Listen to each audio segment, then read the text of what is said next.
मैं साहिल बागला बेसिकली फाजिलका से हूँ and currently residing in Mohali. I am working in cyber security and ethical hacking field from last many years. अब question ये arise हो जाता है, एथिकल हैकिंग है क्या है? तो जिस तरह हैकर हैक करता है उसी तरह एथिकल हैकिंग एक अलग से एक टर्मिनोलॉजी यूज करी जाती है। उसी तरह एथिकल हैकिंग एक टर्मिनोलॉजी यूज करी जाती है कि जो हैकर है वो हैक कैसे करेगा, आपको ये पता होना चाहिए और उस चीज को आपको समझना है। उसी को ही एथिकल हैकिंग बोला जाता है कि अगर आपके पास परमिशन है, फॉर एग्जांपल इनकी साइट है, ये मुझे परमिशन देते हैं कि मेरी साइट को आप चेक करके बताओ ये हैक तो नहीं होती।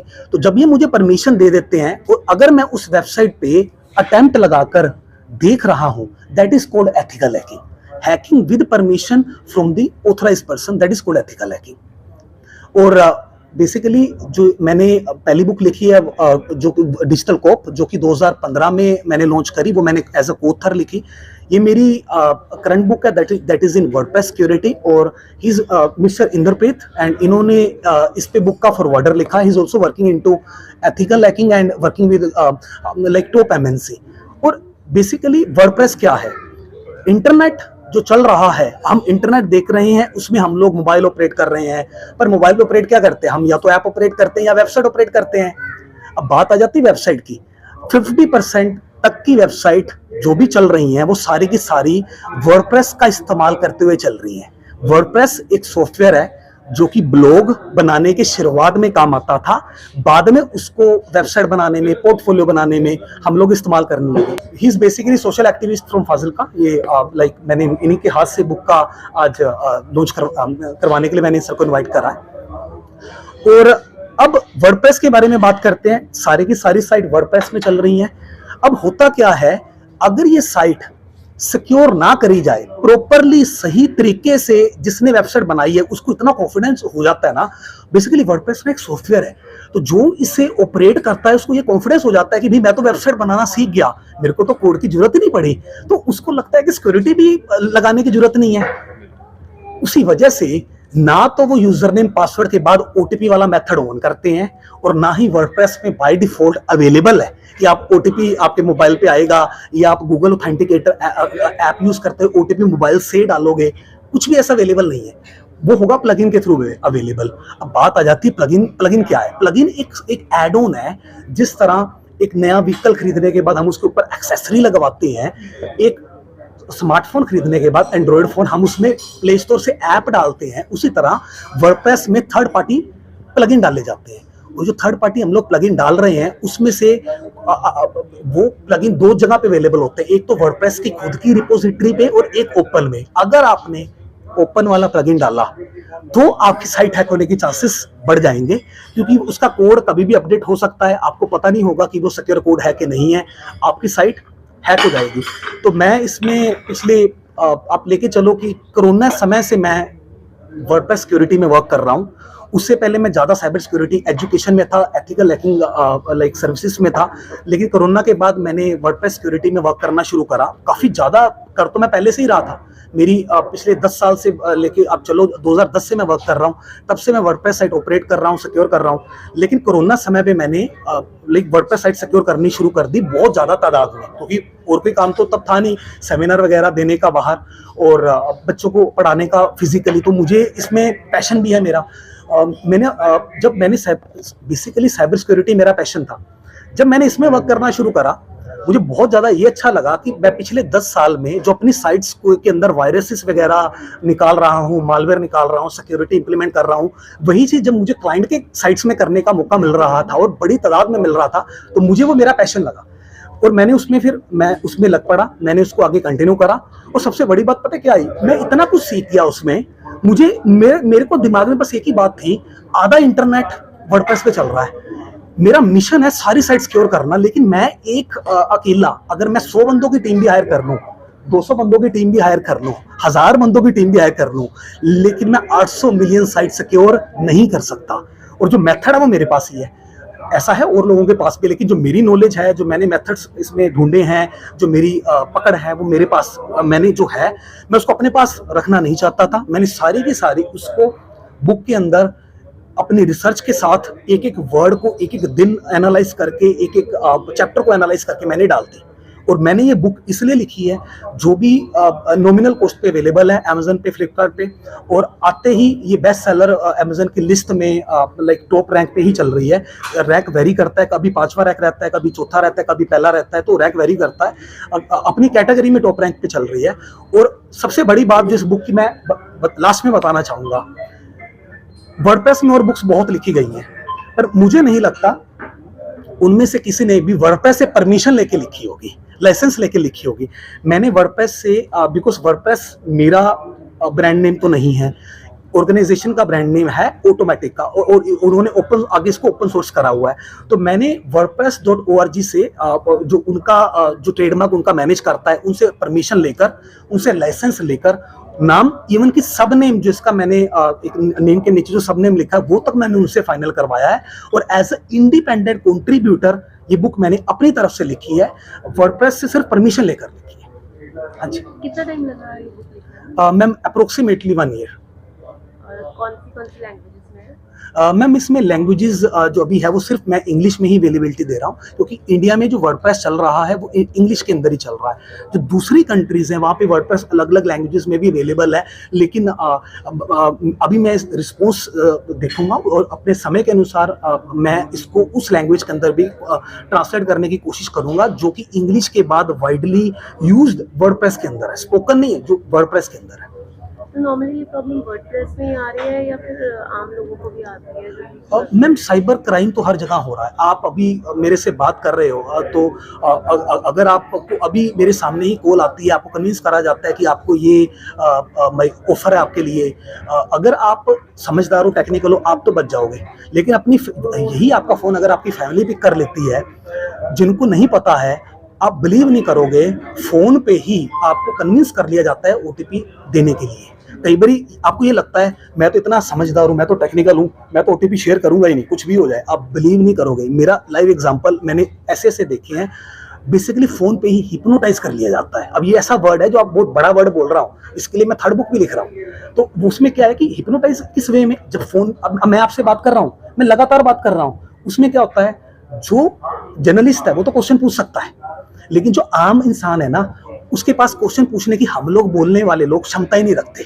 तो जब फोन पे आपको साइबर फ्रॉडस्टर फोन करते हैं तो वो आपको मौका ही नहीं देते सोचने का। आपको इतना फोन पे लगातार बरगलाया जाता है, कन्विंस करा जाता है, आप कन्विंस हो जाते हो, कहीं ना कहीं आप टेलीफोनिकली हिप्नोटाइज हो जाते हो, आप ओटीपी शेयर कर लेते हो। और उसी तरह अगर आपने वर्डप्रेस में वेबसाइट बना रखी है, उसे सिक्योर नहीं करा है, अगर उसका ओटीपी वाला मेथड ऑन करा हुआ है और वही ओटीपी आप एंड ऑफ द डे फिर ऐसे शेयर कर लेते हो, तो भी आप हैक हो जाओगे, आपकी वेबसाइट हैक हो जाएगी। और हैकिंग बहुत ज़्यादा तादाद में बढ़ रही है। जितनी टेक्नोलॉजी आगे बढ़ेगी, हैकिंग भी उतनी बढ़ेगी। हम चाहे से रोक नहीं सकते। Hacking is equivalent to thief.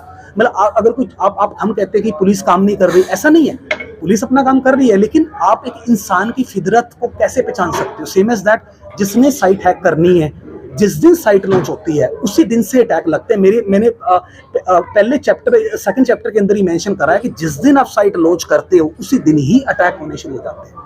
तो आप ये लेके चलो कि अगर आपने साइट सिक्योर नहीं करी, अपने आप को साइबर सिक्योरिटी से रूबरू नहीं करा, आप हैक होने वाले हैं। तो आपको बचाना है। बचाने के लिए मैंने अपना जो मेरा मिशन है कि मैं एक छोटे से टाउन से बिलोंग करता हुआ जब मैं चंडीगढ़ आया था, तो मेरा एक ही मोटिव था कि मुझे कुछ समाज के लिए करना है, अपने प्रदेश के लिए करना है। तो मैंने पहली बुक साइबर सिक्योरिटी पे लिखी। सेकंड मैंने लिखी वर्डप्रेस पे, जो कि 800 मिलियन साइट्स को टारगेट कर रही है कि अगर वो सभी परचेज करते हैं तो वो साथ के साथ एक नॉमिनल कॉस्ट पे इस नॉलेज के थ्रू अपनी साइट सिक्योर कर सकते हैं। और मुझे पता है कि आपके मन में क्वेश्चन भी होगा कि आप ये नॉलेज फ्री क्यों नहीं दे देते। फ्री नॉलेज की वैल्यू रहती है, ऐसा नहीं कि नहीं रहती। मैं किंडल पे प्रमोशन लगा दूंगा, 1 मंथ की प्रमोशन मैं लगाने वाला हूँ, आप उस पर फ्री परचेज करो। और कहीं ना कहीं अगर नॉलेज, चाहे कोई गुरु भी है अगर वो बगैर लाइक थोड़ी सी फीस चार्ज करे फ्री देता है तो उसकी वैल्यू नहीं रह जाती। तो थोड़ी सी नॉमिनल फीस तो जरूरी भी है, क्योंकि प्रिंटिंग का कॉस्ट है। मुझे कोई स्पॉन्सर नहीं कर रहा है, मैं अपनी like public basically this book is self publishing. तो जो पब्लिशर हैं उनको जो एक्सपेंस है तो मुझे उसमें भी पे करना ही पड़ता है। तो कहीं ना कहीं तो आपको बुक एक नॉमिनल कॉस्ट पे इजिली अवेलेबल हो जाएगी। तो जो कॉमन मैन है वो किस तरह से प्रिकॉशंस ले सकता है अपने कंप्यूटर की या फोन की या हैक ना हो? मैम अभी जो मैं मेल्स यूज करते हैं हम Sir, या please. फिर आजकल इंस्टाग्राम फेसबुक इतना कुछ आ गया है, तो किस तरह से प्रिकॉशंस ली जा सकती है? जो आपने अभी लाइक क्वेश्चन रखा है कि हम लोग अपने आप को हैक होने से कैसे बचा सकते हैं, वो उस क्वेश्चन का आंसर वैसे तो मेरी फर्स्ट बुक में है, सेकंड बुक में मैंने थोड़ा बहुत कवर करा है, लेकिन मैं आपको कुछ पॉइंट्स दूंगा जो मैंने बुक में भी मेंशन करे हैं और इम्पोर्टेंट भी हैं। सबसे पहली बात, जो भी सॉफ्टवेयर का इस्तेमाल कर रहे हो उसको अपडेट करो, चाहे वर्डप्रेस है, चाहे स्मार्टफोन का सॉफ्टवेयर है, चाहे आप कोई प्लगइन इंस्टॉल कर रहे हो उसको अपडेट रखो रेगुलर। ये मिथ मत लेके चलो कि अपडेट नहीं करना है चल जाएगा। उसके बाद जिस कंप्यूटर का इस्तेमाल कर रहे हो, जिससे वर्डप्रेस की साइट ऑपरेट करते हो या आप अपना बैंकिंग ट्रांजैक्शंस करते हो, उसके अंदर एंटीवायरस प्रॉपरली डालकर रखो। मैंने एंटीवायरस बुक में रिकमेंड भी करा है, पहली बुक में भी रिकमेंड करा था, इसमें भी रिकमेंड करा है, that is Kaspersky. And third आपके लिए इंपॉर्टेंट है, पब्लिक वाईफाई का इस्तेमाल कम से कम करो, क्योंकि पब्लिक वाईफाई में बैठोगे तो हैकर होने के चांसेस उसमें हैं। और आप अगर पब्लिक वाईफाई में बैठे हो, चाहे आप बैंकिंग ट्रांजैक्शन कर रहे हो, अनसेफ है, आप अपनी वेबसाइट ऑपरेट कर रहे हो पब्लिक वाईफाई में बैठकर, वर्डप्रेस की अनसेफ है, तो आप कुछ भी करते हो पब्लिक वाईफाई में बैठकर अनसेफ रहेगा। और जो मेरा इसके बाद वाला पॉइंट है वो सबसे इंपॉर्टेंट है, साइबर सिक्योरिटी डिफिकल्ट चीज नहीं है। थोड़ा सा आपको जो भी आप इस्तेमाल कर रहे हो, जो भी एप्लीकेशन इस्तेमाल कर रहे हो, उसकी सेटिंग्स में जरूर जाओ। सिक्योरिटी का वहाँ पे फीचर है जिसमें 2 step verification, 2 factor authentication available है, जो कि मोबाइल पे ओटीपी भेजेगा। अब बात आ जाती है, सर ओटीपी अगर मोबाइल के पे आ रहा है तो क्या हम हैक नहीं होंगे? वहाँ पे अगर सोशल इंजीनियरिंग हो गई, सोशल इंजीनियरिंग में क्या होता है? Human error. मैं एक इंसान हूँ, मैं बहुत बिजी रहता हूँ, मेरे को फ़ोन पे कॉल आती है, अगर मैंने ध्यान से फ़ोन नंबर नहीं चेक करा, मुझे कन्विंस करा जाता है कि मैं आपके ऑफिस से बात कर रहा हूँ या कर रही हूँ, या आपका ये वाला प्रोसेस है। तो अगर मैं उनकी बातों में आ जाता हूँ या कोई मुझे ऑफर देता है, अगर मैं ओटीपी शेयर कर लेता हूँ तो मैं हैक होने के मेरे चांसेस 100% रहेंगे ही रहेंगे। ये कुछ मैंने आपको टिप्स दिए हैं, बाकी टिप्स मैंने बुक्स में मेंशन करे हुए हैं। आप प्लीज़ बुक को एक बार पढ़ो और रिकमेंड यही करें। तो आपको क्या लगता है कौन से एंटीवायरस बेटर है? क्योंकि आजकल तो बहुत सी कंपनीज के मैम एंटीवायरस आ पता रहे क्या है, एंटीवायरस बहुत एग्जिस्ट करते हैं। मैं किसी स्पेसिफिक एंटीवायरस को मैं नाम अगर मैं ये कहता हूँ ये अच्छा है, ये तो मैं कहना मुझे अच्छा भी लगेगा पब्लिकली, मैं किसी एंटीवायरस को क्रिटिसाइज नहीं कर सकता। क्यों? आप जो भी यूज कर रहे हो, आपको गूगल पे जाकर सिर्फ इतना टाइप करना है, टॉप 10 एंटीवायरस लिस्ट, आपको लिस्ट मिलेगी। आप खुद थोड़ी सी रिसर्च करोगे। मैं खुद कैस्परस्काई यूज करता हूँ और मैं कैस्परस्काई को रिकमेंड करता हूँ। पहली बुक में भी मैंने रिकमेंड करा, इस बुक में भी मैं रिकमेंड कर रहा हूँ। बात आती क्विक हील की, इंडिया का एंटीवायरस है, हमें मेड इन इंडिया सपोर्ट करना चाहिए। तो मेरे कुछ नए जो कंप्यूटर्स मैंने ऑफिस में मेरे पड़े हुए हैं, तो उनमें मैंने क्विक हील भी डाला हुआ है, ताकि मैं लाइक इस नए एंटीवायरस के साथ जितना ज़्यादा रूबरू होऊंगा, हो सकता है मैं आने वाली नई बुक के अंदर मेड इन इंडिया एंटीवायरस को रिकमेंड करूँ। ऑनलाइन बहुत से एंटीवायरस। लास्ट क्वेश्चन, एक मिनट दोबारा कर ली। अच्छा कर। ऑनलाइन एंटीवायरस जो आते हैं कि फ्री ऑफ कॉस्ट है, उनके बारे में क्या कहना चाहोगे? Basically ma'am online antivirus exist नहीं करते, वो फ्री ऑफ एंटीवायरस जो है वो तो पीसी में डाउनलोड करना ही पड़ेगा। ऑनलाइन वेबसाइट एग्जिस्ट करती है जो कि एंटीवायरस स्कैनर होती है। आपके पास कोई फाइल आई, मान लेते हैं किसी ने आपको फाइल सेंड करी कि सर ये मेरी फोटोग्राफ है, ये अपनी वर्डप्रेस की साइट पे अपलोड कर दो। अब आपको क्या पता फाइल की एक्सटेंशन क्या है, आपने तो चेक ही नहीं करी ध्यान से। आप क्या करोगे, आप उनको साथ के साथ ही उस फाइल को अपनी साइट पे अपलोड करोगे। अगर उसमें वायरस हुआ तो आप हैक हो जाओगे। पीसी में पड़ा एंटीवायरस होगा तो बचा लेगा।